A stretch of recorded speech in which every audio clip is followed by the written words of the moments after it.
कोई आवाज नहीं उठा रहा, लेकिन मुझे लगा कि शायद आवाज उठानी चाहिए। आपको मेरा पॉइंट ऑफ व्यू कैसा लगा ये आप मुझे कमेंट सेक्शन में बताना। लेकिन आपको नहीं लगता कि हमारे देश में कन्या पूजन बहुत ही पवित्र पूजन माना जाता है, जिसके दौरान सभी अपने घर में हलवा पूड़ी छोले बनाकर कन्या को भोजन कराते हैं, प्रसाद ग्रहण कराते हैं, फिर उसे दक्षिणा देते हैं, फल देते हैं, गिफ्ट्स देते हैं। पर आपने क्या कभी ध्यान दिया है कि उसी दिन न जाने कितना भोजन, कितना अन्न बर्बाद भी होता है। कोई भी कन्या किसी भी घर में भर पेट पूरा प्लेट साफ करके खाकर नहीं जाती, और ऐसा नहीं कर सकती वो, उनके लिए भी पॉसिबल नहीं है, क्योंकि इतने सारे घरों में कंटिन्यू बैठना और सबके घर की प्लेट को फिनिश करना, दैट्स नॉट पॉसिबल। फिर तो उन्हें फूड पॉइजनेस हो जाएगा, उन्हें हॉस्पिटलाइज होना पड़ेगा शाम तक। ये पॉसिबल नहीं है प्रैक्टिकली। तो क्या इसका कोई सॉल्यूशन निकल सकता है? क्या कन्या पूजन भी हो जाए, अन्न बर्बाद भी ना हो, ऐसा पॉसिबल है? क्या माता रानी सच में खुश होती हैं हर चौराहे पर इतना सारा उन्हीं के नाम का बना हुआ प्रसाद फेंका हुआ देखकर? हर तरफ उस दिन आपको प्रसाद प्रसाद दिखता होगा। इवन आपका भी मन शाम तक भर जाता होगा प्रसाद देख देख कर, और नहीं दिल करता होगा कि हम रात में भी फिनिश करने के लिए कि वो वेस्ट ना हो उसी को खा लें।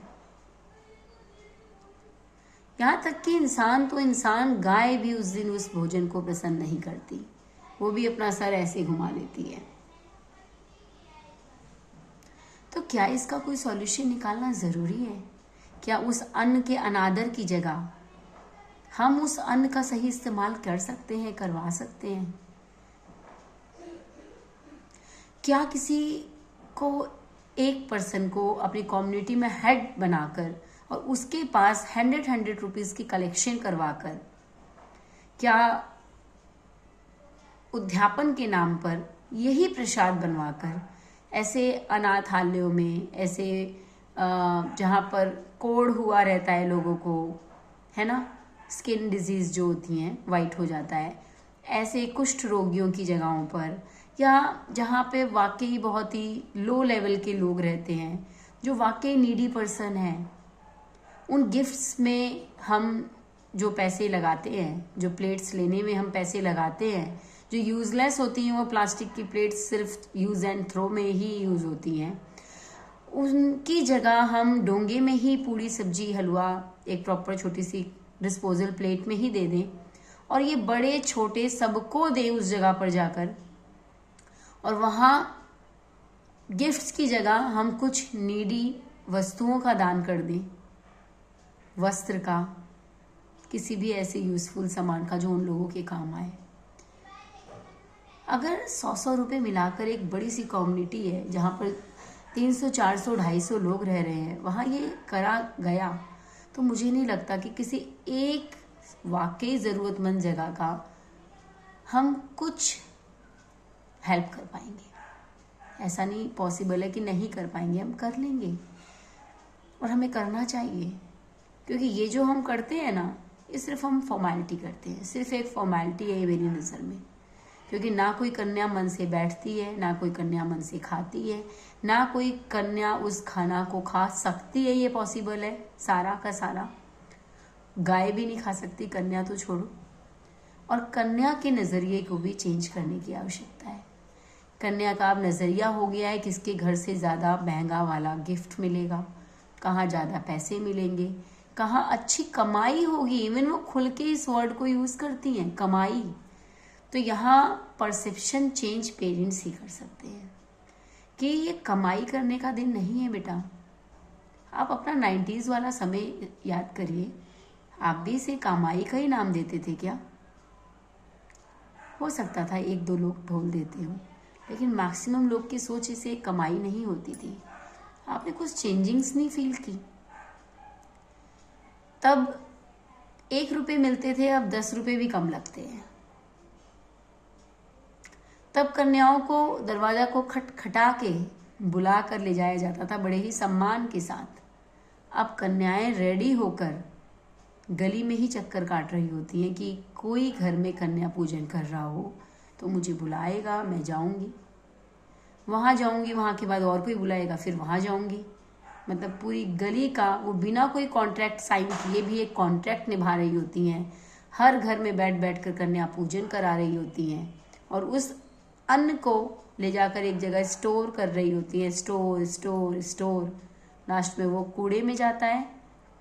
बेसिकली वो सिर्फ पैसे और गिफ्ट, यही वैल्यू दे पाता है इंसान। उस चीज़ के अलावा और किसी चीज़ को वैल्यू नहीं दे पाता, क्योंकि पॉसिबल भी नहीं है ना। आप एक बच्चे के नज़रिए से देखिए कि कन्या के लिए हर घर का भोजन पूरा फिनिश करना पॉसिबल भी नहीं है, बट नज़रिया तो हम चेंज कर सकते हैं।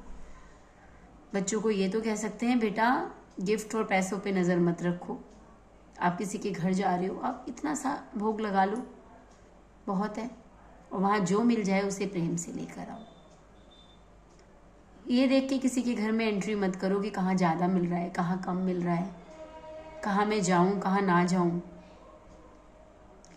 मतलब जाऊँ और ना जाऊँ, इंसान का व्यवहार देखो, वो जगह आपके जाने योग्य है कि नहीं ये देखो, पर उस इंसान के पास पैसा कितना है, वो कितना पैसे वाला है, आपको कौन सा गिफ्ट दे सकता है, ये देख के जाओ। ये चेंज करने की ज़रूरत है। आई होप आप मेरी बात को समझ पा रहे होंगे। और शायद हम जो 90s के पेरेंट्स हैं, सारे जब इस चीज़ पर मंथन करेंगे तो इस चीज़ में कोई ना कोई सॉल्यूशन लाने की भी कोशिश करेंगे, और वो ज़रूर आएगा कुछ सालों में। वरना ये चीज़ अगर बढ़ता गया तो ये कन्या पूजन भी सिर्फ एक शो बन के रह जाएगा। फॉर्मेलिटी तो बन ही चुका है, धीरे धीरे एक शो बनेगा, कहाँ ज़्यादा कहाँ कम। अन्न बर्बाद जो हो रहा है वो अपनी जगह, व्यवहार संस्कार बर्बाद जो हो रहे हैं वो अलग ही है। तो हर चीज़ को शो ऑफ नहीं रखने देना चाहिए। ये माता की पूजा है, माँ वैष्णो की पूजा है, दुर्गा माँ की पूजा है। इसमें तो जो और जैसी भी कन्या मिल जाए उसे बैठाओ, उसे खिलाओ। और अगर ये चीज़ें दिख रही हैं कि अन्न का अनादर हो रहा है तो मिलकर कम्युनिटी हेल्प लेकर ऐसी जगह पे खिलाया जाए जहाँ पर कन्या से लेकर बड़े से लेकर बुजुर्ग से लेकर सब खाएं, हो माता रानी का उद्यापन, और उन सबकी ज़रूरतें भी पूरी हो, वो भी खुश हो जाएं, किसी की आत्मा तृप्त हो। सोचो आपको कितना आशीर्वाद मिलेगा। आप अदर डे पे यही कन्या को बुला के खिला के देखिए, कितने मन से खाएंगी। उस दिन आपके दिल को जो संतोष मिलेगा ना उन्हें खिलाकर, वो आपको कन्या पूजन के दिन कभी नहीं मिल सकता। आई होप आप समझ रहे हैं मैं क्या कहना चाहती हूँ।